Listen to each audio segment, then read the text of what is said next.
Et salut à tous, c'est l'inconnu de la philoscience. Vous devez pas me connaître, normal, je suis l'inconnu. Et oui, toutes les interviews, elles seront avec cet humour toute pourri. Et même si je fais des fautes d'orthographe en plus à l'oral, on fera avec. Voilà, comme je viens de dire il y a 2 secondes avant, l'inconnu de la philoscience, c'est beaucoup d'humour mal, très mauvais, de l'humour tout pourri, mais de la science. Et donc du coup, on va parler de science. Mais nous parlerons précisément de philosophie, de science, d'histoire géo, de physique-chimie, et de toutes les matières scientifiques en général, en comptant l'histoire géo et peut-être un peu la science des mots. Personnellement, cette idée des vidéos m'est venue grâce à toute la vague de personnes qui font de la vulgarisation sur YouTube.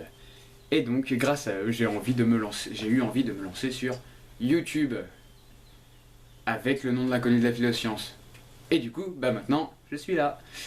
Et donc du coup, on va parler cette fois de l'énergie cinétique. Alors EC, qu'est-ce que c'est? Tu peux me ramener... tu peux baisser la caméra là, sérieux? Attends, je te ramène un tabouret. Espèce d'enfoiré. Comme je disais, EC, c'est l'énergie cinétique que l'on calcule en joules. Alors, qui est égal à 1/2 de la masse fois la vitesse qui est en mètres secondes. Simpliste. Et la vitesse, elle est au carré. Et c'est ça la formule. EC égale 1/2 de la masse fois la vitesse au carré. Du coup, plus la masse est importante, plus il y aura d'énergie cinétique, c'est un peu logique. Et c'est pour ça qu'un train, par exemple, va mettre beaucoup plus de distance à s'arrêter qu'un simple camion, une voiture, une trottinette.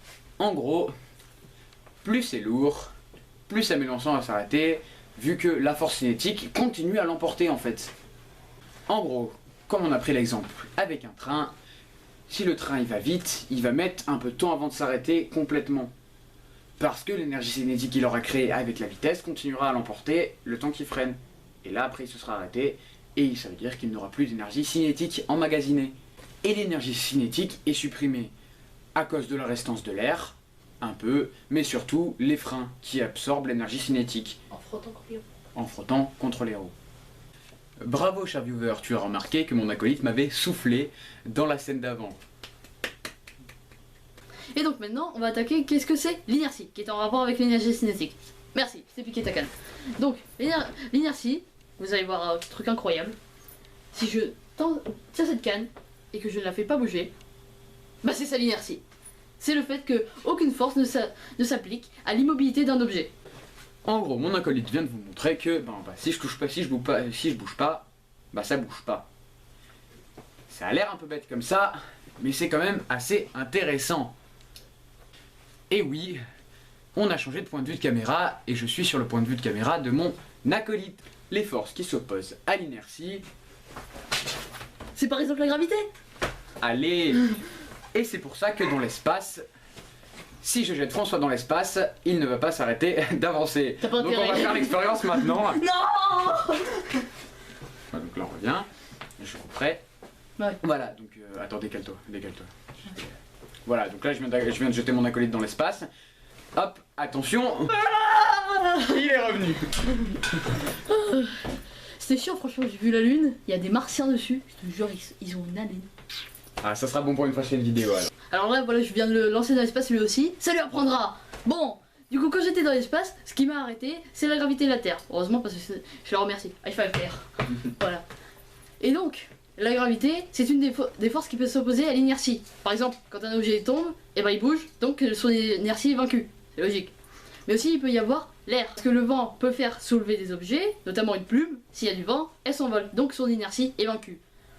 Ensuite, il y a beaucoup plus d'énergie, de forces qui peuvent s'opposer à l'inertie. Par exemple, tous les moteurs produisent de l'énergie thermique qui entraîne un engrenage qui du coup vainc l'inertie d'un avion, d'un scooter, de toi.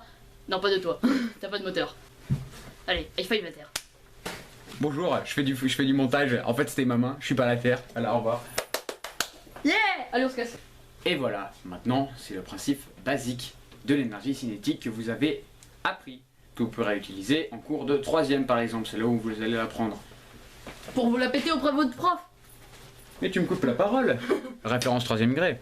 Et donc voilà, c'est la fin de cette vidéo. Je remercie l'inconnu de m'avoir invité. C'était super cette vidéo. Et donc j'espère... Attends. Mais je t'ai pas invité. Tu t'es incrusté. C'est pas vrai.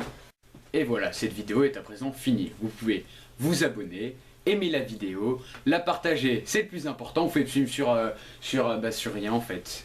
J'ai pas encore de Facebook, j'ai pas encore de Twitter, j'ai pas Tipeee. Et puis pour l'instant, je suis tout seul sur ma chaîne YouTube. Forever Alone.